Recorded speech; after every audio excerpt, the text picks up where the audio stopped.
Banyak wartawan ngejar-kejar saya nanya, minta reaksi soal Ara bikin, Marwar Sirait bikin sayembara menangkap Harun Masiku 8 miliar. Wah, hebat orang kaya. Lebih kaya dari KPK, ya. Lebih anggaran KPK dia punya. Saya cuma mau bilang gini, Ara sebelum masuk PDI Perjuangan bukan siapa-siapa dan bukan apa-apa. Setelah di PDI Perjuangan jadi anggota dewan, lalu kenal sama konglomerat, akhirnya kaya raya. Dari orang biasa punya rumah di Menteng, Haji Gile kan.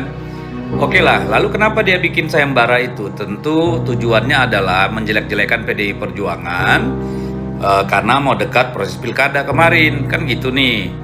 Dia juga meremehkan PDI Perjuangan dalam sebuah kampanye yang videonya beredar di mana-mana. Selain itu, melalui bukan podcast ya, rekaman, dia mengatakan bahwa Pram Rano akan kalah karena Anies mendukung, dan dia lupa menyebutkan bahwa Ridwan Kamil didukung FPI dan Habib Rizik. Perseteruan antara Menteri Perumahan dan Kawasan Permukiman Marwar Sirait dengan politisi PDIP Deddy Sitorus terus berbuntut panjang. Apalagi Marwar sempat menggelar sayembara berhadiah 8 miliar rupiah bagi yang berhasil menemukan buronan kasus korupsi Harun Masiku. Sayembara itu beredar viral di media sosial X. Harun Masiku itu siapa sih? Kok bertahun-tahun gak bisa ditangkap? Ucap Marwar. Ia pun menjanjikan 8 miliar rupiah bagi siapapun yang bisa menangkap Harun Masiku. Besar yang saya lihat itu akan melibatkan orang-orang besar di Republik ini yang menyangkut Harun Masiku. Harun Masiku itu siapa sih, kok bertahun-tahun nggak bisa ditangkap? Ya, saya akan kasih bonus bagi yang bisa menangkap Harun Masiku 8 miliar rupiah uang pribadi saya. Ya, supaya semangat, supaya tidak ada negara ini yang kebal hukum.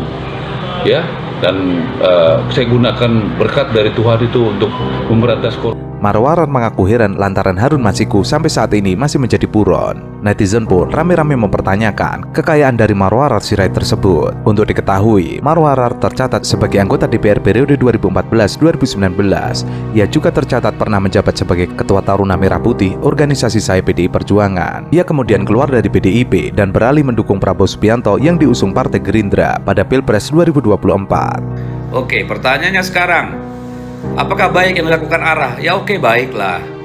Ya, masyarakat sipil, orang punya duit, ya silakan. Tapi pertanyaannya, kenapa bukan kasus timah yang merugikan negara 371 triliun ya? Kenapa bukan soal Blok Medan misalnya? Kenapa nggak soal PIK dijadikan PSN yang dia persoalkan? Banyak lagi kasus-kasus yang lain kerugian negara. Sementara kasus Harun Masiku itu dia korban, ditekan, dimintain duit. Gitu, menyuap, nggak ada kerugian negara di situ, malah dia yang rugi sampai sekarang entah di mana dia, kan gitu. Dan KPK nggak sanggup menangkap. Apa yang dilakukan Ara ini sebenarnya merendahkan KPK, sama dengan bilang udah gua nggak percaya KPK, nih biar rakyat lah yang nyariin, bukan KPK gitu, gua kasih 8 miliar. Aduh, lucunya KPK-nya bilang itu bagus, kalau gua mah jadi KPK tersinggung, gua kali dianggap nggak mampu sampai rakyat yang bikin sayembara. Gitu ya penjelasannya. Sampaikan pada Ara, teruslah sombong, kami bahagia kalau Anda tetap arogan. Merdeka. Saat menjadi anggota DPR, Ara melaporkan harta kekayaan setelah dikurangi utang senilai 85,8 miliar rupiah. Ara tercatat memiliki utang sebesar 33,79 miliar rupiah. Harta Ara kebanyakan dalam bentuk tanah dan bangunan sebesar 74,48 miliar rupiah. Aset properti yang ia miliki tersebar di Jakarta, Jawa Barat, Banten, dan Sumatera Utara. Sementara Harun Masiku merupakan tersangka kasus dugaan suap pada pergantian antar waktu anggota DPR RI dan menjadi buronan sejak masuk daftar pencarian orang pada 17 Januari 2020.